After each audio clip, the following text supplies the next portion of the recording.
د افغانستان شاخ رادیو ګران اوریدونکو او د تاریخي افغانستان د خبرونې مینوالو زما جاوید احمد وفا سلامونه او نیکی هیلې ومني.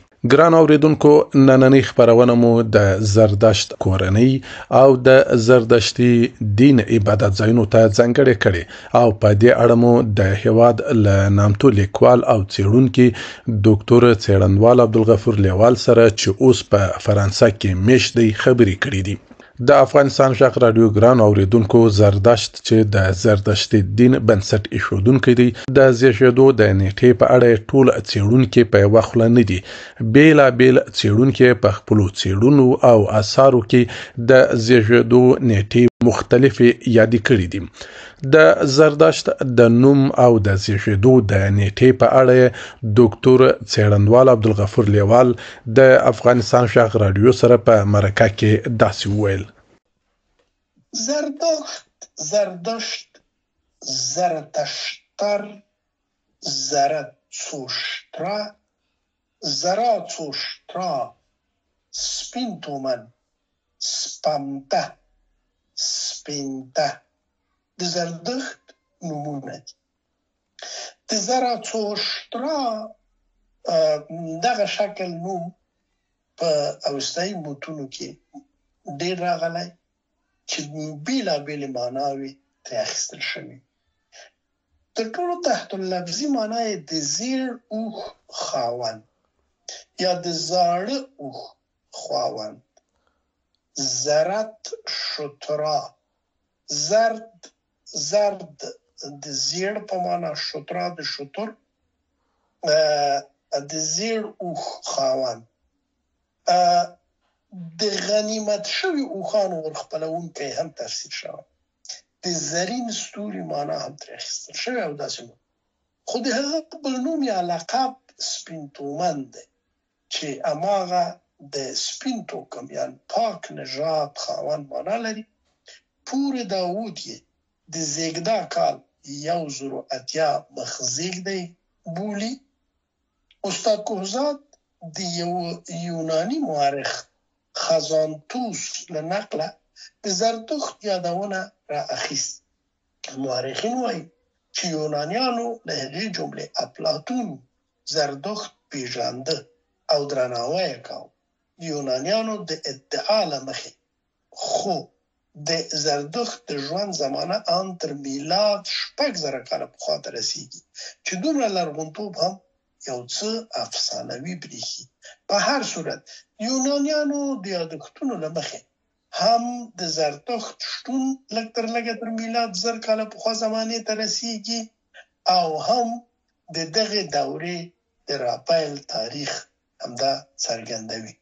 لکه څرنګه چې مو مخکې وویل، زردشت د افغانستان په لرغوني پلازمېنې بلخ کې زیږېدلی، لوی سوی او د زردشتي دین بنسټ ایښی دی. خو ځینې څېړونکي د زردشت د زیږېدو د ځای په اړه مختلفې نظریې لري.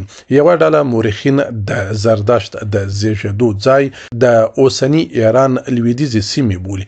دوی په دې عقیده دي چې زردشت له 2500 کیلومتره څخه ډیر مزل وکړ او د بلخ واکمن ګشتاسب ته ځان ورسوي او هغه ته خپل دین او فکر بیان کړ.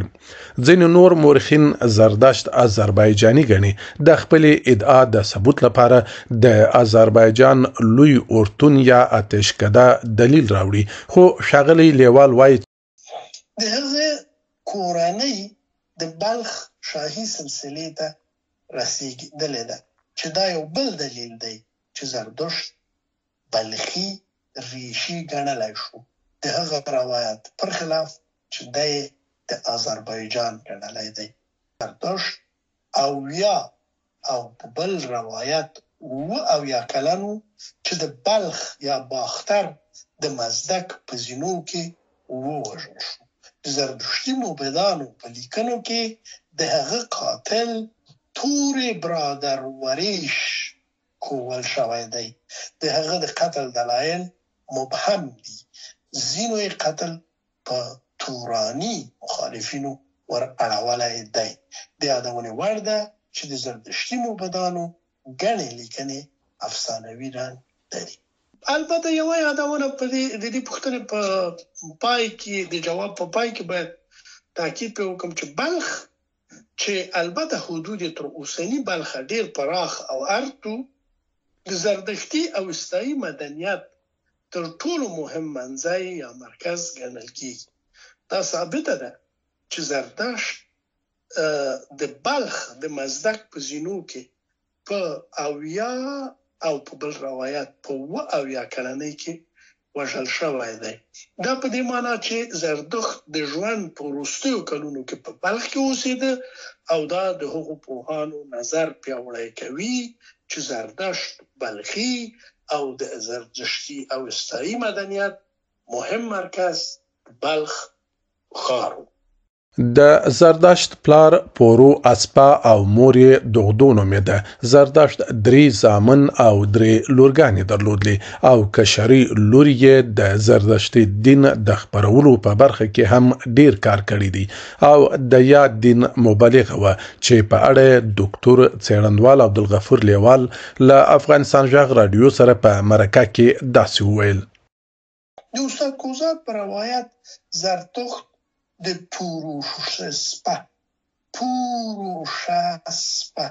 زوی او د پتیرسپه لمسی دی چې پخت د بلخ د اسپګانو پیشدادي کورنۍ ته رسیږي.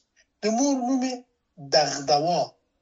دغدوا او د میرمنې نوم خوبي بلل شوی دی. زردشت اولادونه درلودل، په یو روایت 3 زامن او 3 لوڼې یې وې. د زامنو نومونه یې ایستواستر، اوتتنرا، اورواتتنرا او هوراچیترا. د منځوي زوی نوم په 2 شکله تلفظ شوی: اوتتنرا، اورواتتنرا. دا دواړه نومونه په بېلابېلو متونو کې راغلي. او د لورګانو نومونه یې چریني، څریتي او کشري لور نوم پورچیست دی. پورچیست په متونو کې ډیره یاده شوې. داسې ښکاري چې هغه د خپل پلار د دین مبلغه هم وه. زردشت د خپل زمانې له هممهالې واکمنۍ او د واکمنو له کورنۍ اسپګانو سره ښیښي لرله او دغه کورنۍ یې د عقایدو په خپراوي کې مهمه ونډه لرلې ده. زردشتي دین د اریایي ټولنې د مذهبي، اقتصادي، اجتماعي او سیاسي ژوند د قانون په حیث ومنل سو. د زردشتي دین په توحید او یکتا پرستی باندې ولاړ دین وو. پیروانو یې په اورتونونو کې عبادت کاوه، خو نه د اور بلکې د خپل خدای هارومزدا عبادت یې کاوه چې په اړه ښاغلی لیوال وایي: اورتونونه یا اتشکدې د زردشتي دین د عبادت ځایونه دي، مګر هلته عبادت اهورامزدا ته کیږي. ما درته ویلي چې اور د دوی په نزد پاکونکی او د رڼا راوستونکی. دوی داسې فکر کوي چې البته دا د دوی اعتقاد دی، د دوی باور دی چې هغه ځای کې چې اور بل وي هلته اهریمن نشي راتلی او اهریمن له اور څخه ډاریږي او دوی هغه ځای کې عبادت کوي چې هلته اهریمن حضور ونه لري او دوی اهورامزدا ته عبادت وکړي. ښاغلی لیوال وایي چې د نړۍ په بیلابیلو هیوادونو کې اوس هم د زردشتي دین پیروان سته او خپل اورتونونه یا اتشکدې لري چې له ځینو څخه ښاغلي لیوال لیدنه هم کړې وه. دوی په دنیا کې اوس هم د هر هغه ځای کې چې زردشتیان اوسیږي هلته اورتونونه شته. په هند کې د زردشتیانو تر ټولو لوی شمېر نفوس په هندوستان کې اوسیږي، په دویم قدم کې په منځنۍ اسیا، ایران او یو شمېر نورو هېوادونو ته چې دوی تیت شوي دي.